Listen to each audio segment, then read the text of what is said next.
Live from the NBC 10 Broadcast Center, this is your ArcLemis news source. Voted Best Newscast and Best Weather. This is NBC 10 News, First at 4. Hello, and thank you so much for joining us for your First at 4. I'm Cindy Langston with your South Arkansas news. Our top story at this hour, thousands in South Arkansas woke up to no internet, no phones, and no cable service today. Optimum and AT&T customers tell us they've been effectively disconnected from the world since early this morning. The cause? Well, we tried to speak with Optimum, but they won't say. Meanwhile, companies that rely on internet access to do business scrambled to find workarounds.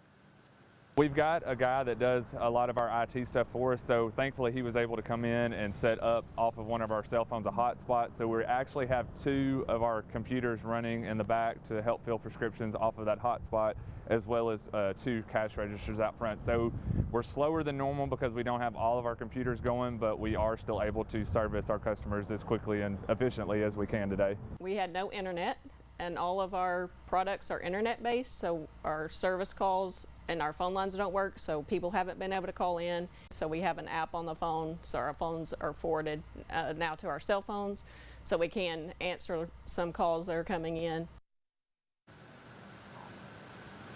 Poole tells us that he was notified that internet and cable is expected to come back online later tonight.